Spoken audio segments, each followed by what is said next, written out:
Hola a todos quienes están viendo mi video. Yo soy Marcela Dávila y hoy les voy a presentar mi proyecto quimestral de individuos y sociedades. Como pueden ver, mi trabajo se trata de los principales acontecimientos vividos entre el siglo XVI y el siglo XIX. ¿Saben qué sucedió? En realidad muchas cosas, pero en resumen, la sociedad, creencias, títulos e incluso la forma de gobierno cambiaron totalmente en este periodo. Veamos qué pasó en detalle. Todo comenzó con la propuesta de Cristóbal Colón. En esa época se pensaba que la Tierra era plana, que en un punto los barcos desaparecían o existían feroces monstruos marinos. Sin embargo, navegantes y comerciantes cultos conocían que la Tierra podía tener una forma redonda. Cristóbal Colón estaba incluido en este grupo. Quería demostrar esa teoría y encontrar una nueva ruta hasta Zipango y Catay, lo que ahora conocemos como China y Japón. Así que para que alguien lo financie, presentó su proyecto al rey Juan III de Portugal, pero su consejo lo rechazó. Es importante mencionar que anteriormente el Imperio Romano de Oriente había sido derrotado y el Imperio Otomano controló todas las rutas comerciales. En espera de salir adelante, muchos reinos intentaron encontrar nuevos caminos para comerciar con naciones lejanas, entre estos Portugal. Vasco da Gama, un navegante portugués, descubrió cómo llegar a las Indias bordeando África. Esta fue conocida como la Ruta de las Especias. España se estaba quedando muy atrás, así que cuando Colón, intentando de nuevo, propuso su idea, Fernando II de Aragón e Isabel I de Castilla la analizaron y tras años de espera la aceptaron. Fue entonces cuando se crearon las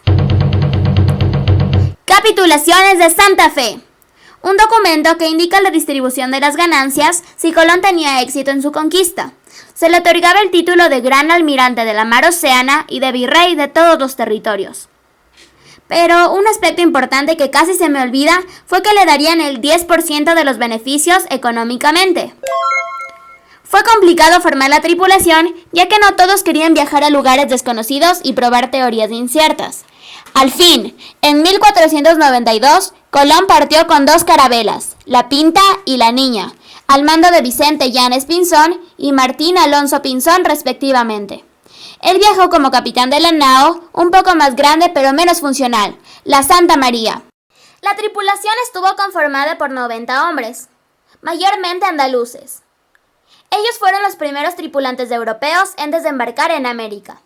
En este punto de nuestra aventura, deben saber que en este viaje se pasó por varias dificultades. Pero el correcto manejo de los capitanes favoreció la solución. Ya habían perdido toda esperanza de hallar el camino.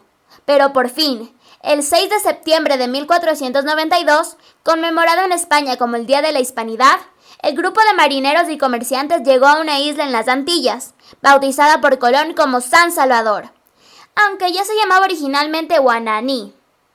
Tristemente, no se supo que ese era un nuevo continente hasta tiempo después de la muerte de Cristóbal Colón. Otros reinos europeos, como Holanda, Francia y Gran Bretaña, viendo el éxito de los reyes españoles, fueron a la conquista, aunque esta se dio principalmente por España y Portugal, quienes crearon el Tratado de Tordesillas, el cual distribuía el territorio justamente entre ambos. Penosamente, la conquista fue un proceso muy violento, en el que murió más de la mitad de la población indígena.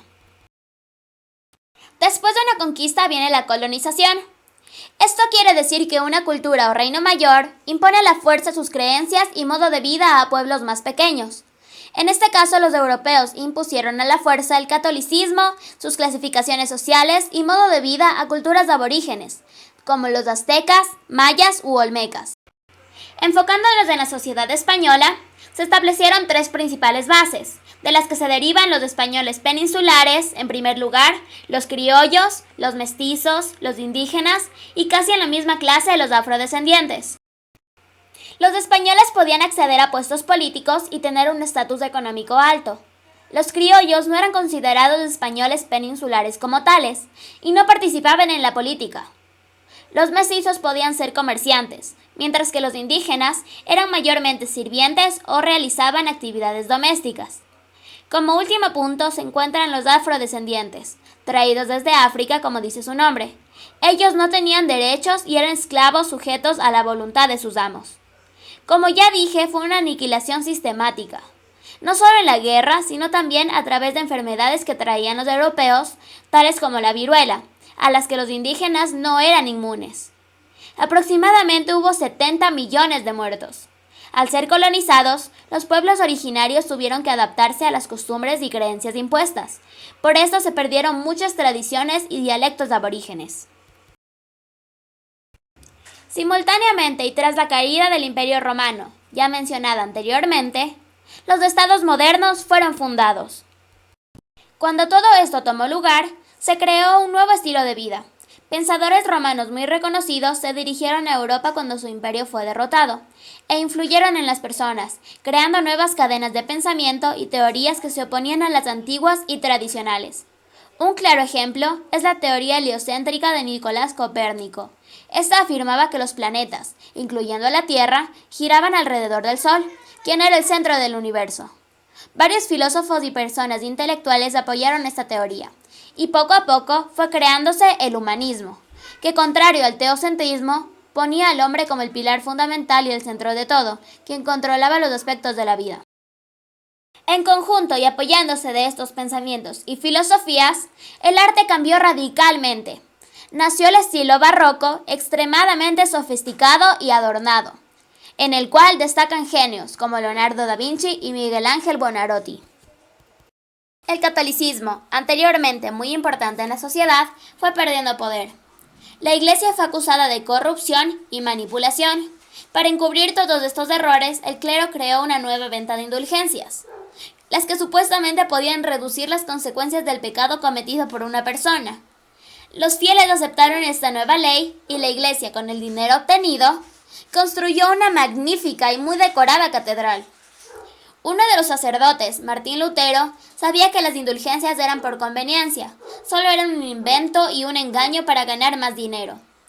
En vista de no ser escuchado e ignorado, él publicó las 95 tesis, que exponían la verdad, y por qué las indulgencias no eran parte de esta. Se creó el cristianismo protestante, que se dispersó a través de los pastores por toda Europa. En ciertos lugares esto no era aceptado, ya que eran monarquías tradicionales. Uno de estos casos es Francia. El rey ordenó matar a todos quienes difundían esta religión, una de las principales causas de la Guerra de los 30 años. Sin embargo, aunque muchos hacían creer que la Iglesia protestante era solo una creación falsa, cuando los reinos lo aceptaron, su economía mejoró notablemente, porque los puestos como cobrador de impuestos, entre otros, ya no eran discriminados. Los fieles ya no tenían que pagar impuestos o leyes inventadas, y esto produjo una estabilización positiva. Por otro lado, el clero dejó de ser una de las clases sociales más altas. Además, el feudalismo, un sistema en el que participaba un señor feudal que brindaba protección a un vasallo a cambio de trabajos específicos, desapareció, naciendo la burguesía. Como nos podemos ir dando cuenta, a partir de la caída del Imperio Romano nacieron nuevas cadenas intelectuales, políticas, económicas y religiosas, lo que influyó de forma significativa en sucesos que vamos a ver a continuación. La Guerra de Independencia de Estados Unidos fue en sí un conflicto entre las 13 colonias británicas de América del Norte y los soldados del ejército de Gran Bretaña. Estos conflictos ya habían iniciado de forma pasiva desde 1773 con manifestaciones como el Motín del Té en Boston.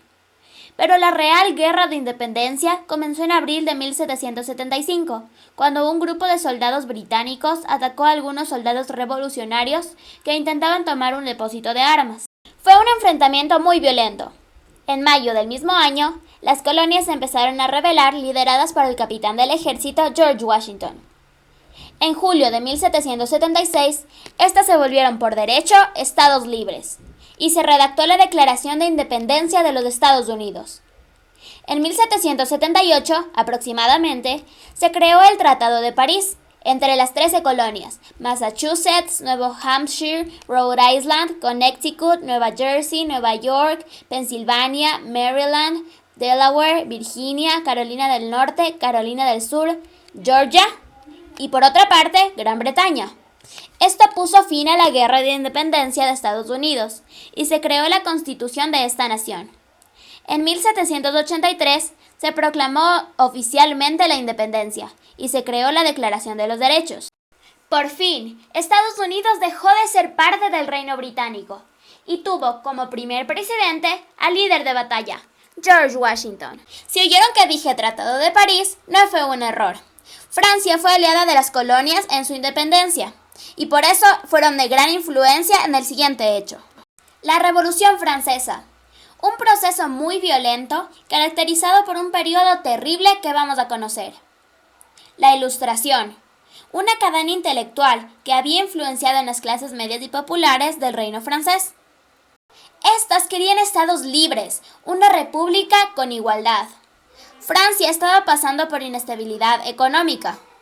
Las cosechas no tenían frutos y el cuidado militar de las colonias era muy costoso, pero la realeza y nobleza gastaba de forma desmedida. Esto tuvo a la población muy inconforme. Casi lo olvido, no les he explicado cómo estaba manejada la sociedad. Existían 3 estados. El primero, como siempre, la realeza y el clero, quienes ordenaban y decidían lo que pasaría con los demás estados. El segundo estaba conformado por la nobleza, quien exigía ser la única a la que fueran vendidos los productos del tercer estado.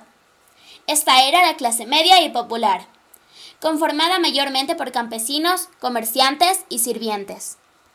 Cuando el rey vio el estado en que Francia se encontraba, convocó a los estados generales, en los que diputados de los 3 estados se reunían y tomaban decisiones que podían resultar drásticas para solucionar un problema. Sin embargo, estas decisiones no beneficiaron a los miembros del tercer estado, quienes crearon una nueva conferencia, la Asamblea General. En esta, discutían sobre problemas que afectaban a su población y buscaban soluciones para beneficio común. Los radicales, un grupo revolucionario, asaltaron la Bastilla, un símbolo de la monarquía absolutista de Francia. Y aunque el rey planeaba una estrategia, esta falló, y los insurgentes, o radicales como ya mencioné, tomaron la prisión, acusaron al gobernador de la cárcel de traición y este fue ejecutado. Continuaron las violentas revoluciones por parte de los radicales, y aunque Luis XVI creó muchas estrategias y solicitudes, en 1791 fue apresado con María Antonieta, acusado de intentar escapar del Palacio de las Tullerías buscando apoyo internacional. Ambos fueron ejecutados en un juicio al mando de Robespierre y Brissot. Ellos fueron 2 pensadores radicales que crearon un muy mal gobierno. Después de esto, se creó una república y lamentablemente toma lugar el hecho mencionado en la introducción, el reinado del terror entre 1043 y 1944, en el que aproximadamente de 10.000 a 40.000 personas fueron guillotinadas. Ambos líderes pensadores fueron en un punto ejecutados. En 1795 se creó una nueva constitución y se establecieron cámaras de poder ejecutivo. Pero tras varios problemas, Napoleón Bonaparte derrocó al gobierno y se declaró primer cónsul de la República Francesa. Estabilizó la economía y encontró apoyo del pueblo francés. En 1804 se declara emperador y después de un tiempo comienzan las invasiones napoleónicas que se enlazan con el siguiente evento. Estados Unidos fue el primer territorio conquistado en independizarse, pero ¿qué pasó con los demás? Como conocíamos, España y Portugal fueron los principales conquistadores. Con las invasiones napoleónicas, la caída de Portugal, la alianza y después golpe de Estado en España, y el reemplazo del gobierno español por uno francés, las colonias de los diferentes reinos en América no estaban conformes, sobre todo los criollos, quienes no eran considerados verdaderos peninsulares y tenían un menor grado que ellos. La Ilustración, que había llegado al nuevo continente, también jugó de manera importante en este proceso. Con las invasiones napoleónicas, la caída de Portugal, la alianza y después golpe de Estado en España y el reemplazo del gobierno español por uno francés, las colonias de los diferentes reinos en América no estaban conformes, sobre todo los criollos, quienes no eran considerados verdaderos peninsulares y tenían un menor grado que ellos. La Ilustración, que había llegado al nuevo continente, jugó un papel importante en este proceso. El pueblo español en América no quería tener un rey francés y deseaban que los títulos cambien para acceder a la política. Por esto, se crearon juntas de gobierno, que manejaban las colonias y ya no reconocían el poder de los virreinatos. Empezaban a rebelarse. Pero cuando el rey Fernando VII de Borbón recuperó el trono, retiró toda autoridad de las juntas de gobierno. Los criollos y clases media alta comenzaron la revolución. Entre las figuras principales están Francisco de Paula Santander, el precursor, Simón Bolívar, el libertador, y demás actores como José Antonio Páez, Andrés de Santa Cruz, Antonio José de Sucre, José de San Martín, entre otros. Las juntas de gobierno más importantes son la de Quito, Charcas, Buenos Aires, Caracas, Santa Fe, La Paz y Chile. El proyecto inicial de Simón Bolívar era alcanzar una república que se extienda por el continente americano. Hizo esto con la Gran Colombia y quiso expandirse, pero los demás líderes revolucionarios tenían ideales distintos al de Bolívar, por lo que no lo consiguió. Además, mientras buscaba más y más poder para él, sus antiguos aliados se volvieron sus rivales, intentaron incluso matarlo, pero Manuelita Sáenz lo salvó. Por eso es conocida como la Libertadora del Libertador. Volviendo al tema, los países independizados fueron, en sí, México, Argentina, Costa Rica, Uruguay, la Gran Colombia ya explicada, que tras conflictos internos se dividió en Colombia, Ecuador, Venezuela y Panamá, entre otros. Como conclusión, estos son los cambios principales del siglo XVI al siglo XIX. Un nuevo continente fue descubierto. La sociedad feudal desapareció totalmente. Nació la burguesía y clases sociales coloniales como los criollos, mestizos, indígenas y de cierta forma afrodescendientes. El calendario en ciertos reinos cambió. Se crearon nuevas repúblicas independientes. Nacieron nuevos ideales como el humanismo y la ilustración.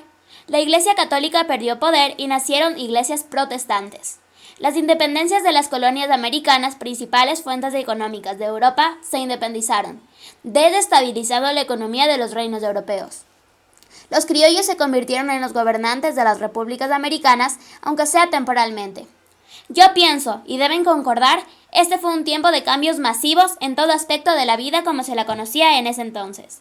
Muchas gracias por su atención.